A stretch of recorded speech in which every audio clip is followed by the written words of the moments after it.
Hi everyone, Charlene from FBJ Fit and FBJFit.com. I'm here again today with my good friend Chris Palermo. Hi Charlene, thank you for having me on. Who would think that a big, large Italian man would be able to share some dainty wine, but you're the pro, and we're looking for less carbs, and I think you got the right solution. Oh yeah, we got some FitVine Wine. So we have some less carbs, less sugar, less calories. It's one of my favorites, so I invited Chris, so we're doing a little bit of Unwind time. Get it? I tell you, you are wicked funny.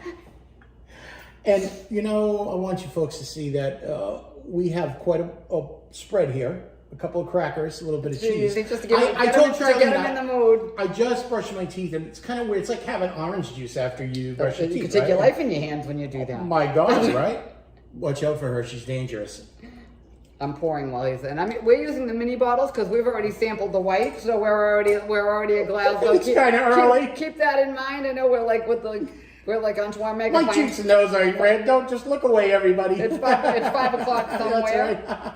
There we go. All right, she gives me the heavier pour. Yeah, that's right. What the heck? So we love the mini bottles because like portion control. But we're gonna let it breathe for a second. Yeah. So tell me a little bit about like the red grapes. Trust me, I'm no stranger to red wine, being Sicilian and Italian. But I do prefer like the light white, drier wine. I joke with my friend Nancy, who I usually do my wine review videos with, that I am the white girl. She tends to be the red, but I do love them all. I haven't had one I haven't liked, but I do tend to gravitate more towards the white. I think because one time I said, I know this is going to sound funny, but they always said that red wine makes your teeth turn I like white. They call it the white teeth diet, and they say don't have cola. I can't give up coffee. That's not happening. Oh my God, yeah. Although I keep joking that I wish somebody would invent white coffee. And I think that's my that's my Shark Tank product. Like I'm gonna be like, it's like white coffee doesn't stain your teeth. So that's why sometimes I think I lean more towards the white wine. Plus I like that it's cold. Right, now the red stuff, which I was surprised to learn, is actually less acidic. Did you know that? I did not know that. I thought the white wine was, but the red wine probably because of the citrus. I think they have like the citrus notes or something. I don't know.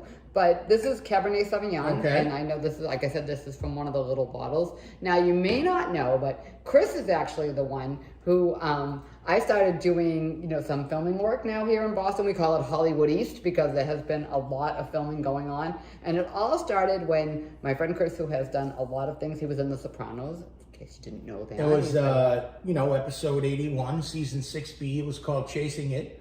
Who's keeping track of that? Right? If you know that kind of thing. 3 days in Atlantic City, and I got the gig in Sopranos. Who knew, right? So one time Chris was telling me they were filming here in Boston, and they were doing Little Women, and I was like, you know what? That sounds a lot of fun, and I was submitted for it. And I joked that dress had to weigh 30 pounds that I wore. Well, I was gonna say you get to wear some frilly, little pretty clothes and a dress. That dress, I felt like in the Nutcracker, when the little Polly Chanels come out from under the skirt, like that dress weighed a ton. And I said, so those poor women. By the end of it, I was like Keira Knightley with like the rip this corset off me right now. I couldn't breathe, but it was but I loved it. And I've been doing filming here in Boston, ever since. It's been so much fun to do. So would you see yourself, or would you hope to be what's called the date player, where you take it to the next level and have some speaking roles? We'll have to see. I have done, my first commercial, I did a commercial for FitVine based on my weight loss story. I saw that. It was incredible. And so that was really fun to talk. And I've done a lot of interview TV things. Where you're more like a hosting thing. I can definitely, myself too, I find myself, the more kind of ad-lib, kind of improv thing like this stuff. When I'm talking, it tends to be more as myself telling my story and about my weight loss journey, which if you don't know, you can check out at FBJFit.com. I'll be happy to share all my little tips of how I lost and kept off 100 pounds. It's quite a story. But there was one time when I was filming that I got called up to read some lines, and I was a news reporter. I tend to be a news reporter a lot, and I was a nurse. I'm a nurse a real lot in a lot of different things. So maybe I look like I know how to take care of people. But what was really funny was it was like 3 or 4 paragraphs of text, and I felt like saying, one guy told me that as an extra, one time he got to say to Cameron Diaz, "Oh, good morning," or something in the thing. I'm like, that's what I want. I want the line to say, "Oh, good morning," or would you like cream and sugar with that, or how about a glass of wine? I don't think I want to start my first speaking role be 3 paragraphs of, okay, we're outside the courthouse, and like I was a little bit unprepared for that to be. Usually my lines are, who wants a piece of this? Yeah, right.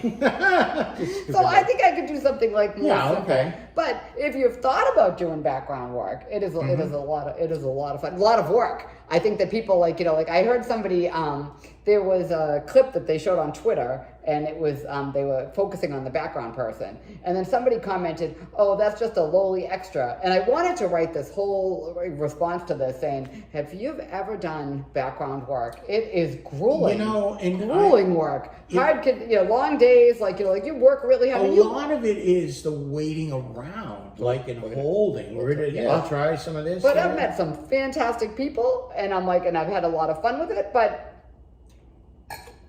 oh, that's really nice. Oh, this is good. This is a little more body, a little heavier, right? Than the white. We tried the Sauvignon Blanc earlier, but the but for the background work, I was saying that it's I've met some fantastic people. 2, you're on set with huge A-list stars. It's so fun to see how they make it rain, how how the fake blood happens during the action scenes, the stunts. It's really exciting and see the big picture, right, of the Hollywood production, everything from the audio to the makeup and the director and some of the most of the actors, I'd say.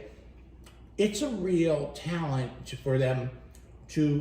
Luckily I've been in enough scenes close enough to the action where you see them look believable. You're like, wow, these people are believable. Yeah, that you're I joked that I worked on one thing recently, and it was a biopic film, which we can't talk about, but don't worry, I will be sure and share it from the rafters when it comes out. But I was joking that I said I felt like I'm not chills. I was just like, wow, I am here before this. That's the kind of job they did, and it was just amazing. And I said, so I've had so much fun with it, but I just want to if anyone is doesn't think the background counts, it does. They lend to the fabric and the realistic nature of it, and I just think sometimes they don't get the credit they deserve for making it the film that it becomes. You find when you go to a movie now, that's all I look at. I look at the background oh, I know that person. I know this person, right? Or you're like, oh, they're happy because they got seen on screen. Because sometimes you could be there all day and you think oh, I'm right there in the action, and then the camera comes in. Or you could be there all day and they won't even use you, right? Which is fine. You could, you live to see another day. Right.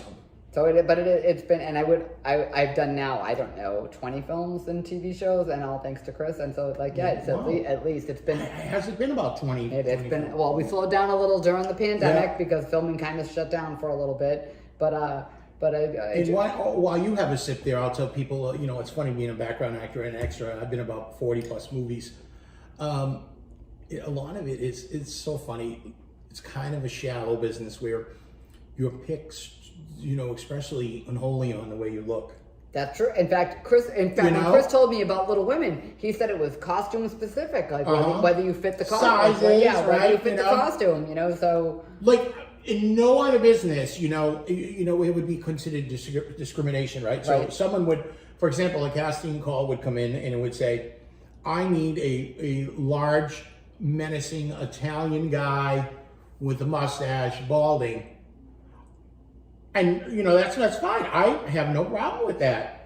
Imagine if you put that, in a regular job description, right? As an attorney, you'd get in a lot of trouble. I see casting notices come in all the time. African American female. I have no problem with that. I am not a African American female, and that's fine. You have made it clear that's what you want. They can make. That's Hollywood, and that's how it's been for decades. Right. And now, so there's been we're lucky because now they're filming so many things here and in the Northeast. So we've been we've gotten to be on set. Actually, we were on set together for Hubie Halloween, which was Adam Sandler's movie. It was a hot day. We were in the Salem Cemetery, and it was a lot of fun. That was a good scene. That was Ray Liotta, who just passed away, and his last movies, I guess, right? And I was right behind him at the funeral scene. I was that was the one I had a lot of visibility in that, so that was really fun for me. And he was so cool, and I was right behind him. And so now with your look, you could go different ways. You could play Italian, right? I get mistaken for Italian a lot. Italian, Jewish, Middle Eastern, yep. Which I have done all the above too myself. I've done so many different. Can't do the blonde, blue-eyed thing. That doesn't. No, I can't do that. But you can't. But you definitely could go for Italian and Jewish, and which is good. There you go. I said so. I find casting so interesting. What someone else sees you as, right? Right. It is really interesting because sometimes when I've been cast as a nurse and a reporter so often that I think did I miss my calling? Was that really what I should have been? And I love being cast as a nurse because unlike when I did Little Women, you get to be wearing comfortable shoes. I was going to say the scrubs, right? Okay. So you're a little bit more comfortable than when you're wearing something that's really. And the time period pieces are really fun because you get to see kind of step back in time and see what. I hate when they cast me as a male stripper. Those G-strings are a little. I know it's probably very uncomfortable like that. It's uncomfortable. But anyways, Hey, this wine is real good. So the wine is good. So if you have any questions about being maybe a background extra or the wine, you can message us in the comments.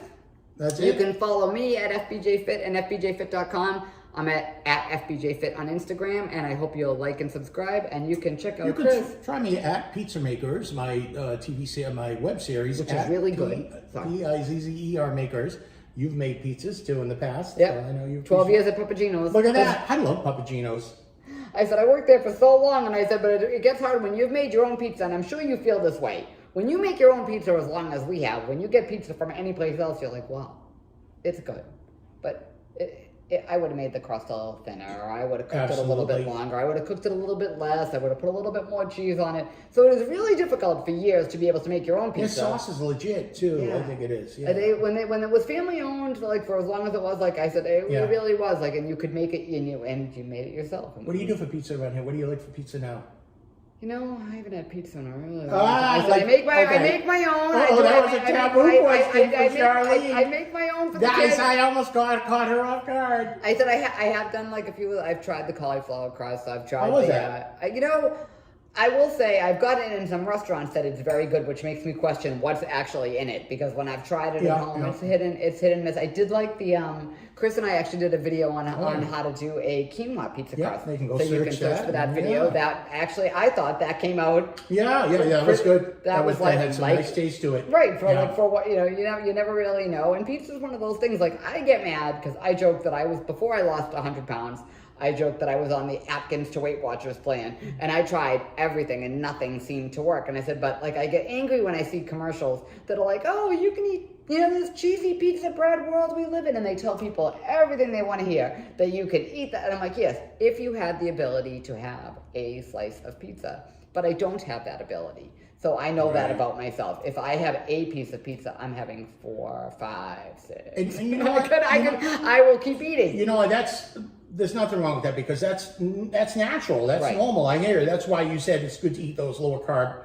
That's why I mentioned red meat to you. You know what I mean? You could actually eat a few steak tips and it might satisfy you, right? If I have steak, a salad, and a potato, a sweet potato especially, or and lots of veggies and a big salad, I'm full. You give me 1 or 2 pieces of pizza, and I'm like, I am not full by that. I will keep eating. And it's I laughed because one time when my kids were little, I was at a birthday party and I went for the salad, and so someone was saying I was watching to see if you were going to eat the pizza, and I said, see, eyes are everywhere. They're always people especially on you after you lost 100 pounds. Yeah, they watch what I eat, and I said, but I mean, it's not that I never have pizza. I have a cracker.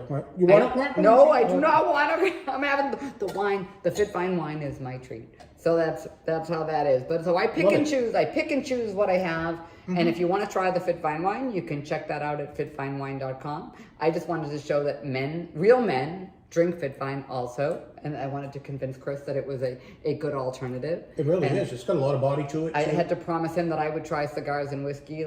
So we will do another video. Around the fire pit? That sounds good. Where you see us at the fire pit drinking. That'll be an interesting thing. So, hope you had fun with us. We had fun. Thanks, Charlene. All right. Cheers. I love it. Thanks a lot. Yeah. Cheers.